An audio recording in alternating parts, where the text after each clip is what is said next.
Professor عظیم اختر صاحب کی آخری جو بات کر رہے تھے اس بات کو میں آگے چلانا چاہتا ہوں اور آپ تک اپنا پیغام پہنچانا چاہتا ہوں۔ حضرات، میری اس مجلس کے اندر اگر کوئی دیوبندی بیٹھا ہے، اگر کوئی بریلوی بیٹھا ہے یا اہل الحدیث بیٹھے ہیں، سارے امام کائنات جناب محمد رسول اللہ صلی اللہ علیہ وآلہ وسلم کے امتی ہیں، اور امتی ہونے کے ناطے امام کائنات کے ہمارے پر 8 حقوق ہیں۔ پہلا حق یہ ہے کہ امام کائنات کو اللہ کا رسول اور اس کا بندہ تسلیم کیا جائے۔ دوسرا حق یہ ہے کہ نبی علیہ السلام کی عزت کی جائے۔ تیسرا حق یہ ہے امام کائنات کو اپنا اسوہ حسنہ تسلیم کیا جائے۔ چوتھا حق یہ ہے امام کائنات کی اطاعت کی جائے۔ پانچواں حق یہ ہے قرآن اور حدیث پر عمل کیا جائے۔ چھٹا حق یہ ہے ساری دنیا سے بڑھ کر سچی محبت اس انداز سے ہو کہ امام کائنات کو اپنا فیصل تسلیم کیا جائے۔ اور نبی علیہ السلام کا ساتواں حق یہ ہے کہ نبی علیہ السلام کی اتباع کی جائے۔ آٹھواں حق یہ ہے کہ امام کائنات کی ذات مبارک پر کثرت کے ساتھ درود پاک پڑھا جائے۔ اللہ، جب ہم تیرے نبی کے ان 8 حقوق کو ادا کریں گے، اللہ ہمیں کیا ملے گا؟ اللہ تیرے نبی کے ان 8 حقوق کے پہرے دار بن جائیں گے، ہمیں کیا ملے گا؟ آسمان سے آواز آتی ہے میرے نبی کے ان 8 حقوق کو ادا کرنا تیرا کام ہے، تیرے سے محبت کروں گا، تیرے گناہوں کو معاف کر دوں گا۔ میرے نبی کے ان 8 حقوق پر عمل پیرا ہونا تیرا کام ہے۔ میں اللہ ذوالجلال تجھے کل قیامت والے دن 8 دروازوں والی جنت عطا کر دوں گا۔ سبحان اللہ۔ آئیے ذرا اب توجہ کیجئے، اگر میں ان 8 حقوق پر بات کروں بہت سارا وقت چاہیے، لیکن ایک حق کے حوالہ سے میں بات عرض کر کے اپنی بات کو اختتام کی طرف لے کر کے جاؤں گا۔ اب ساروں نے توجہ میری طرف رکھنی ہے اور درد دل کے ساتھ اللہ سے دعا کیجئے۔ اللہ، آج ہم نے 20 روزوں کو مکمل کیا ہے، اللہ 21ویں روزے کے لیے ہم تیار ہیں۔ اللہ یہ 20 روزے اپنی بارگاہ کے اندر قبول کر لے۔ اللہ ہماری سحریاں، اللہ ہماری افطاریاں، اللہ قیام کرنا، اللہ سیام کرنا، اللہ نوافل کا اہتمام کرنا، قرآن کی تلاوت کرنا، اللہ اس کو اپنی بارگاہ کے اندر قبول فرما لیجئے، کیونکہ اگر اللہ نے قبول کر لیا تو یہ رمضان میرے اور آپ کے لیے ذریعہ نجات بن جائے گا، بخشش کا سامان بن جائے گا، جنت کا داخلہ بن جائے گا۔ کیونکہ جناب ابراہیم علیہ السلام اور جناب اسماعیل علیہ السلام نے اللہ کا گھر بنایا، بیت اللہ بنایا۔ کتنا بڑا عظیم عمل ہے، بیٹا مزدور بن گیا، باپ مستری بن گیا، اللہ کا گھر بنایا۔ گھر بنانے کے بعد دعا کی ہے ربنا تقبل منا انک انت السمیع العلیم، اللہ یہ ہماری نیکی قبول کر لے۔ تو آپ اس بات کا عزم کر کے جائیے، پختہ ارادہ کر کے جائیے، اللہ جو ہم نے نیکیاں کی ہیں، اللہ جو ہم نے روزے رکھے ہیں، اللہ ہمارے قیام، اللہ ہمارے سیام، اللہ ہماری ایک ایک عبادت کو قبول کر لے۔ اور وہ عبادت قبول کب ہوگی؟ جب امام کائنات سے محبت ہوگی، جب امام کائنات سے پیار ہوگا، جب نبی صلی اللہ علیہ وسلم سے محبت ہوگی۔ اور آئیے ذرا اب توجہ کیجئے، اللہ کریم نے یہ جسم بنایا ہے اور اس جسم کے اندر اللہ نے اس دل کو رکھا ہے۔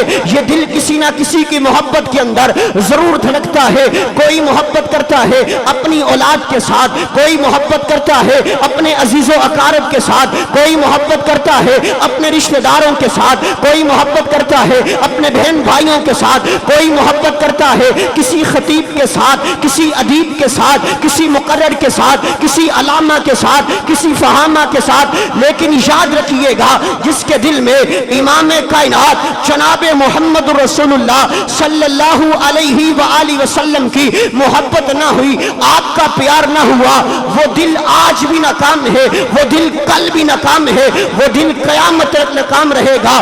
تو آؤ دعوت دے کر کے جانا چاہتا ہوں، پیغام دے کر کے جانا چاہتا ہوں، آؤ نبی صلی اللہ علیہ وسلم سے محبت کیجئے۔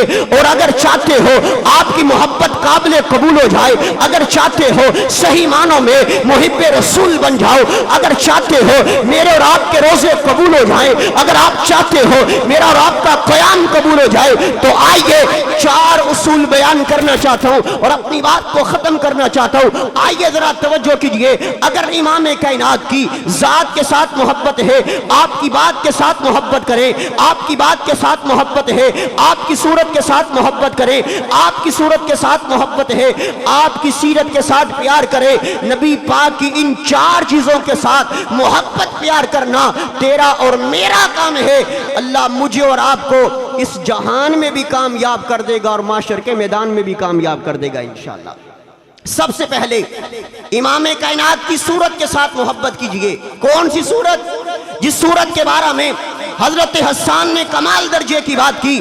فرمایا وَأَحْسَنَ مِنْكَ لَمْ تَرَ قَطُّ عَيْنِي وَأَجْمَلَ مِنْكَ لَمْ تَلِدِ النِّسَاءُ خُلِقْتَ مُبَرَّأً مِنْ كُلِّ عَيْبٍ كَأَنَّكَ قَدْ خُلِقْتَ كَمَا تَشَاءُ. حضرت حسان کہتے ہیں محبوب اللہ نے آپ کے چہرے کو اعلیٰ بنایا، اللہ نے آپ کے زلفوں کو اعلیٰ بنایا، اللہ نے آپ کے رخسار کو اعلیٰ بنایا. ایک اہل زبان بولا، اردو زبان والا بولا اور کمال درجے کی بات کرتا ہے. کہتا ہر کوئی فدا ہے بن دیکھے دیدار کا عالم کیا ہوگا. جب زلف کا ذکر ہے قرآن میں رخسار کا عالم کیا ہوگا. ایک سمت علی، ایک سمت عمر، ادھر عثمان ادھر، ان جگمگ جگمگ تاروں میں مہتاب کا عالم کیا ہوگا. اور جب سب صحابہ دوزانوں بیٹھے ہوں گے مجلس میں، جب مجلس کا یہ عالم ہے دربار کا عالم کیا ہوگا. جب دربار کا یہ عالم ہے سرکار کا عالم کیا ہوگا. اب ہم سارے امام کائنات کی صورت کو اعلیٰ مانتے ہیں. ہم یہ بھی مانتے ہیں کہ امام کائنات کی پیشانی بھی اعلیٰ، آپ کے رخسار بھی اعلیٰ، آپ کی آنکھیں بھی اعلیٰ، آپ کی زلفیں بھی اعلیٰ. لیکن میرے مسلمان بھائیوں توجہ کیجئے گا، اللہ نے امام کائنات کے چہرے پر انوار پر اس داڑھی کو بھی سجایا ہے. اگر نبی کائنات سے محبت ہے آج کے بعد اس بات کا عزم کر کے جائیے کہ انشاءاللہ ہم نے اپنا چہرہ امام کائنات کے طریقے کے مطابق بنانا ہے. بنائیں گے ملے گا کیا؟ فرمایا من احب سنتی فقد احبانی ومن احبانی کان معی فی الجنہ. امام کائنات فرماتے ہیں جس نے میری سنت کے ساتھ پیار کیا، جس نے میرے طریقے کے ساتھ پیار کیا، اس نے میں محمد صلی اللہ علیہ وآلہ وسلم کے ساتھ پیار کیا. اور جس نے امام کائنات کے ساتھ پیار کیا کان معی فی الجنہ، کل وہ جنت میں امام کائنات جناب محمد رسول اللہ صلی اللہ علیہ وسلم کے ساتھ ہوگا. سبحان اللہ. اگر ہم اپنا چہرہ امام کائنات کے طریقے کے مطابق بنا لیں، بنانے کی وجہ سے جنت بھی مل جائے، جنت میں امام کائنات جناب محمد رسول اللہ صلی اللہ علیہ وسلم کا ساتھ بھی مل جائے، تو پھر ہماری قسمت، ہمارے نصیب کے کیا کہنے ہیں. حضرات آگے بڑھئے. سب سے پہلے امام کائنات کی صورت کے ساتھ محبت کیجئے. آگے بڑھئے. امام کائنات کی سیرت کے ساتھ محبت کیجئے. اور کون سی سیرت؟ امام کائنات نے 40 سال کی عمر میں نبوت کا اعلان کیا اور آقا فرماتے ہیں حل وجدتمونی صادقا او کاذبا. مکے والو تم نے میری خوشی کو بھی دیکھا ہے، تم نے میری غمی کو بھی دیکھا ہے، تم نے میری جوانی کو دیکھا ہے، تم نے میرا لڑک پن بھی دیکھا ہے، تم نے میرے دنوں کو بھی دیکھا ہے، تم نے میری راتوں کو بھی دیکھا ہے. مکے والوں مجھے بتلاؤ ذرا، تم نے مجھے کردار کے لحاظ سے، کریکٹر کے لحاظ سے، سیرت کے لحاظ سے، اخلاق کے لحاظ سے مکے والوں مجھے کیسا پایا ہے. اب سامنے اپنے نہیں بیگانے ہیں، دوست نہیں دشمن ہیں، یار نہیں اغیار ہیں. کہا محبوب آپ کو صادق پایا ہے، محبوب آپ کو امین پایا ہے، آپ سے بڑھ کر کے سچا ہماری آنکھوں نے دوسرا اور کوئی نہیں دیکھا ہے. آج ہم بھی ان کا کلمہ پڑھنے والے ہیں، لا الہ الا اللہ کی آواز کو بلند کرنے والے ہم بھی موجود ہیں. ہم ذرا اپنا موازنہ کریں کہ ہماری سیرت کیسی ہے، ہمارا کردار کیسا ہے، ہماری گفتار کیسی ہے، ہماری زبان کیسی ہے. امام کائنات جناب محمد رسول اللہ صلی اللہ علیہ وسلم فرماتے ہیں جو شخص مجھے اپنی زبان اور اپنی شرمگاہ کی گارنٹی دے دے، میں محمد اس کو جنت کی گارنٹی دے دیتا ہوں صلی اللہ علیہ وآلہ وسلم. یہ حدیث مبارکہ آپ نے کئی بار علماء کرام سے سماعت کی ہے، سنی ہے. لیکن اتنی بڑی گارنٹی، اتنی بڑی بشارت، جو بندہ زبان کی حفاظت کر لے جنت مل جائے گی، اور گارنٹی بھی اس زبان سے مل رہی ہے جس کے بارے میں اللہ نے اعلان کیا وَمَا يَنْطِقُ عَنِ الْهَوَىٰ إِنْ هُوَ إِلَّا وَحْيٌ يُوحَىٰ۔ نبی پاک اپنی مرضی سے نہیں بولتے، کس کی مرضی سے بولتے ہیں؟ اللہ کی مرضی کے ساتھ۔ وجہ یہ ہے زبان ایسی چیز ہے، سب سے پہلے گناہ زبان سے غیبت، زبان سے چغلی، زبان سے گالی گلوچ، زبان سے کسی کو اپنی زبان کے ساتھ ایسے جملے بول دینا کہ وہ جملے ساری زندگی اس کے دل پر پہاڑ بن کر کے کھڑے رہیں، اور ہم نے غصے کے اندر آ کر کے اپنی زبان کی حفاظت نہ کریں اور ہم کہیں کہ ہم امام کائنات کی امتی ہیں۔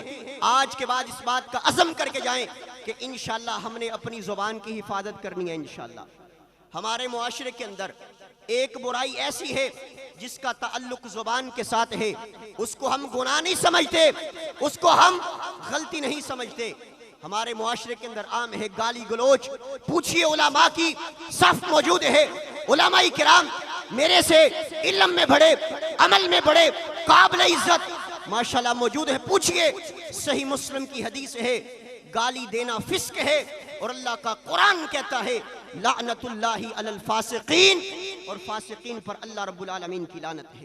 امام کائنات کے پاس صحابہ آئے، اللہ کے رسول شیطان بڑا تنگ کرتا ہے، اگر آپ ہمیں اجازت دیں ہم شیطان کو گالی دے لیں۔ امام کائنات نے فرمایا لا تسبوا الشیطان، میں محمد تمہیں شیطان کو بھی گالی دینے کی اجازت نہیں دیتا جس نبی کا کردار کریکٹر اتنا اعلیٰ ہو۔ اور آقا فرماتے میرے صحابہ شیطان جب تمہیں معاملات کے اندر، عبادات کے اندر زیادہ تنگ کرے نا، اعوذ باللہ پڑھ لینا تمہارا کام ہے، شیطان کو تم سے دور کر دینا عرش والے خدا کا کام ہے۔ انشاءاللہ ہم نے اپنی زبان کی حفاظت کرنی ہے، انشاءاللہ گالی سے پاک کرنا ہے، غیبت نہیں کرنی انشاءاللہ، چغلی نہیں کرنی، پھر کیا کرنا ہے؟ انشاءاللہ ہم نے اپنی زبان کے ساتھ استغفار کرنا ہے، قرآن کریم کی تلاوت کرنی ہے، اور ماہ رمضان آ چکا ہے آپ کے پاس، اور الوداع بھی ہو رہا ہے بڑی جلدی کے ساتھ۔ اللہ فرماتے ہیں شہر رمضان الذی انزل فیہ القرآن، اللہ نے رمضان المبارک کے اندر قرآن کو نازل کیا ہے، قرآن کو زیادہ سے زیادہ پڑھیں۔ آپ نے دیکھا ہوگا پچھلے دن نیدرلینڈ کے اندر، سویڈن کے اندر قرآن کریم کی بے ادبی ہوئی، قرآن کریم کی گستاخی ہوئی، ہم ساروں نے مل کر کے احتجاج بھی کیا، مظاہرے بھی کیے، اور ان کے خلاف ریلیوں کو بھی نکالا۔ ہم اس بات کی تردید کرتے ہیں اللہ ان کو عبرت کا نشان بنائے، لیکن آج فیصل آباد میں بسنے والا، پاکستان میں رہنے والا، ہم خود سوچیں ہمارا قرآن کے ساتھ کیسا تعلق ہے، ہم قرآن کو کتنا پڑھتے ہیں، ہمیں قرآن کتنا یاد ہے، ہمارے سینے میں قرآن کتنا محفوظ ہے، ہم قرآن پر کتنا عمل پیرا ہونے والے ہیں۔ صحابہ کہتے ہیں ہم امام کائنات سے 10 آیات سبق لیا کرتے، اسے یاد کیا کرتے، اس پر عمل کیا کرتے، جب تک عمل نہ کر لیتے نبی پاک سے آگے سبق نہ لیا کرتے تھے۔ آج ہم تراویح کے اندر بھی قرآن سنتے ہیں، خطبات جمعۃ المبارک کے اندر بھی قرآن کو سنتے ہیں۔ میرے اندر اور آپ کے اندر یہ کمی موجود ہے، دعا کریں اللہ صحیح معنوں میں قرآن کریم سے محبت کرنے والا بنا دے، قرآن پر عمل پیرا ہونے والا بنا دے، قرآن کو یاد کرنے والا بنا دے۔ قرآن پڑھیے زبان کے ساتھ، استغفار کیجئے۔ امام کائنات جناب محمد رسول اللہ صلی اللہ علیہ وسلم ایک دن کے اندر 70 مرتبہ اور دوسری حدیث مبارکہ کے اندر 100 مرتبہ استغفار کیا کرتے۔ امام کائنات امام الانبیاء ہیں، خاتم النبیین ہیں، اتنی اونچی ہستی ایک دن کے اندر 100 مرتبہ استغفار کیا کرتے۔ ہم ان کی گناہگار امت ہیں، ہمیں اس بات کا عزم کر کے آج جانا چاہیے، اس بات کا پختہ ارادہ کر کے جانا چاہیے کہ انشاءاللہ آج کے بعد ایک دن میں 100 مرتبہ استغفار ضرور کریں گے، انشاءاللہ کریں گے انشاءاللہ۔ کیا ملے گا؟ قُلْ يَا عِبَادِيَ الَّذِينَ أَسْرَفُوا عَلَىٰ أَنفُسِهِمْ لَا تَقْنَطُوا مِن رَحْمَتِ اللَّهِ۔ جب بندہ ایک دن میں 100 مرتبہ کہے گا اللہ مجھے معاف کر دے، اللہ مجھے معاف کر دے، میں بڑا گناہگار، اللہ میں بڑا سیاہکار، اللہ مجھے یاد نہیں میں نے کتنے گناہ کر لیے، اللہ دن کے اجالے میں، رات کے اندھیرے میں میرے سے گناہ ہو گئے، اللہ مجھے یاد نہیں میں نے کتنے گناہ کر لیے۔ آسمان سے آواز آتی ہے میرے بندے میری رحمت سے نا امید نہیں ہونا، سچے دل سے توبہ کرنا تیرا کام ہے، تیرے سے محبت اس انداز سے کروں گا، تیرے گناہوں کو معاف نہیں کروں گا اگر تیرے گناہوں کو نیکیوں میں تبدیل نہ کر دوں، مجھے رب العالمین نہ کہنا۔ سورت کے بعد انشاءاللہ امام کائنات کی سیرت کے ساتھ محبت کرنی ہے، سیرت کے بعد آپ کی ذات کے ساتھ محبت کرنی ہے، اور اس کے بعد آپ علیہ الصلوۃ والسلام کی بات کے ساتھ محبت کرنی ہے۔ کس طرح کرنی ہے؟ نبی علیہ الصلوۃ والسلام، آخری بات اور میں بات کو ختم کر لگا، توجہ کیجئے گا۔ حضرت ثوبان سب کہیں رضی اللہ تعالی عنہ گھر میں بیٹھے ہیں، امام کائنات جناب محمد رسول اللہ صلی اللہ علیہ وآلہ وسلم کی خدمت عالیہ میں حاضر ہوئے۔ اللہ کے رسول، آج ایک بات نے بڑا پریشان کر دیا، آج ایک بات نے بڑا غمگین کر دیا، میری اس مجلس کے اندر نوجوان بھی ہیں، بزرگ بھی ہیں، ہم عمر بھی ہیں، سوچئے گا کیا اس سوچ نے مجھے اور آپ کو کبھی پریشان کیا؟ کیا اس سوچ کی وجہ سے میں اور آپ کبھی غمگین ہوئے؟ اللہ کے رسول فرماتے ہیں ثوبان کس بات نے پریشان کیا؟ اللہ کے رسول، میں گھر میں بیٹھا تھا، اپنی موت کے بارے میں نے سوچنا شروع کر دیا۔ میں نے کہا ثوبان ایک دن اس دنیا سے چلے جانا ہے، جو اعمال کیے ہیں اللہ کی رحمت ہوگی، جنت بھی مل جائے گی، لیکن اللہ کے رسول جنت میں آپ کا مقام بڑے لوگوں میں ہوگا، جنت میں آپ کا مقام اونچے لوگوں میں ہوگا۔ اللہ کے رسول، اب جب میرا دل چاہتا ہے آپ کا دیدار کروں، میں غمگین اور پریشان ہو جاتا ہوں، اپنے گھر سے دوڑ کے آتا ہوں، آپ کا دیدار کرتا ہوں، پریشانی دور ہو جاتی ہے، اداسی دور ہو جاتی ہے۔ اللہ کے رسول، جب جنت میں دل چاہا کہ آپ کا دیدار کروں، آپ کا وضحا والا مکھڑا دیکھوں، تو یہ ثوبان کیا کرے گا؟ اللہ نے قرآن نازل کر دیا، فرمایا وَمَن يُطِعِ اللَّهَ وَالرَّسُولَ فَأُولَٰئِكَ مَعَ الَّذِينَ أَنْعَمَ اللَّهُ عَلَيْهِم مِّنَ النَّبِيِّينَ وَالصِّدِّيقِينَ وَالشُّهَدَاءِ وَالصَّالِحِينَ وَحَسُنَ أُولَٰئِكَ رَفِیقًا۔ جبریل قرآن لے کر کے آگے اللہ کے رسول فرماتے ہیں ثوبان تیری عظمت کے اندر قرآن آ گیا، وَمَن يُطِعِ اللَّهَ وَالرَّسُولَ، جو اللہ اور اس کے رسول کی اطاعت و فرما برداری کرے گا، فَأُولَٰئِكَ مَعَ الَّذِينَ أَنْعَمَ اللَّهُ عَلَيْهِم مِّنَ النَّبِيِّينَ۔ اللہ ایک نبی کا نہیں بلکہ اللہ 1,24,000 انبیاء اکرام کا ساتھ جنت کے اندر عطا کر دیں گے۔ سبحان اللہ، صرف انبیاء کا نہیں، والصدیقین، اللہ سچے لوگوں کا ساتھ عطا کر دیں گے۔ والصدیقین نہیں، آگے سنیے، والشہداء، اللہ شہداء کا ساتھ عطا کر دیں گے۔ والصالحین، اللہ نیک لوگوں کا ساتھ عطا کر دیں گے۔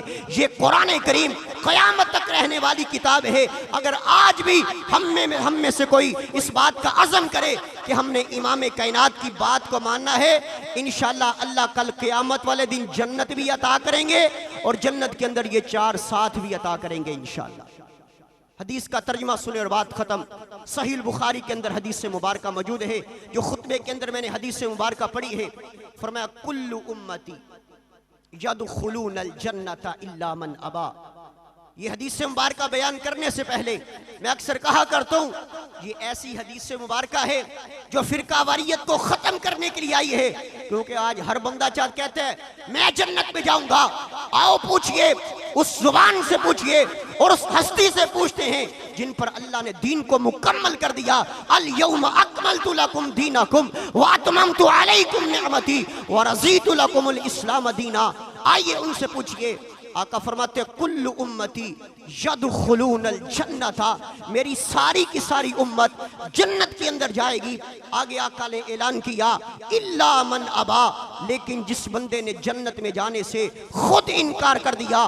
صحابہ کرام تڑپ اٹھے، قیل ومن ابا یا رسول اللہ، کس بندے نے جنت میں جانے سے انکار کر دیا؟ کون ایسا انسان ہے جو جنت میں جانے سے انکار کر دے؟ ہم سارے موجود ہیں، ہمارا بھی دل چاہتا ہے اگر ہم 5 اوقات کی نماز ادا نہ بھی کرتے ہوں، ہمارا بھی دل چاہتا ہے ہمیں جنت مل جائے۔ لیکن وہ صحابہ جن کی رات مصلی پر دن جہاد فی سبیل اللہ کے لیے، جن کے ایمان کو اللہ نے معیار ایمان بنا دیا، فَإِنْ آمَنُوا بِمِثْلِ مَا آمَنْتُمْ بِهِ فَقَدِ اهْتَدَوْا کہہ دیا، وہ صحابہ کیوں نہ تڑپتے؟ فرمایا قیل ومن ابا یا رسول اللہ، کس بندے نے جنت میں جانے سے انکار کر دیا؟ پھر نبوت والی زبان بولی، فرمایا قال من اطاعنی دخل الجنہ، جو میری اطاعت کرے گا، جو میری بات کو مانے گا، داخل الجنہ، وہ جنت میں جائے گا، ومن عصانی فقد ابا، اور جس نے میری نافرمانی کی اس بندے نے جنت میں جانے سے خود انکار کر دیا ہے۔ آج سوچ کے جائیے گا، اگر نافرمانی ہو گئی ہے سچے دل کے ساتھ توبہ کیجئے اور نبی علیہ الصلوۃ والسلام کے صحیح معنوں میں تابع دار بن جائیے، فرما بردار بن جائیے، اس ملک کے اندر بھی امن آ جائے گا اور تیری زندگی کے اندر بھی انقلاب آ جائے گا۔ اگر چاہتے ہو دنیا بھی بہتر ہو جائے، آخرت بھی بہتر ہو جائے، امام کائنات کی ذات، آپ کی بات، آپ کی صورت، آپ کی سیرت کو اپنانا تیرا اور میرا کام ہے، طریقے کے مطابق چلنا تیرا اور میرا کام ہے۔ اللہ اس جہان میں بھی کامیاب کرے گا، کل قیامت والے دن انشاءاللہ صحیح معنوں میں اللہ ہمیں کامیاب کر دے گا۔ قرآن و حدیث ہے، دستور اپنا اس ہی کو اپنائیں گے، زندہ رہے تو اس ہی پہ رہیں گے، اس ہی پہ مر مٹ جائیں گے۔ وآخر دعوانا ان الحمدللہ رب العالمین۔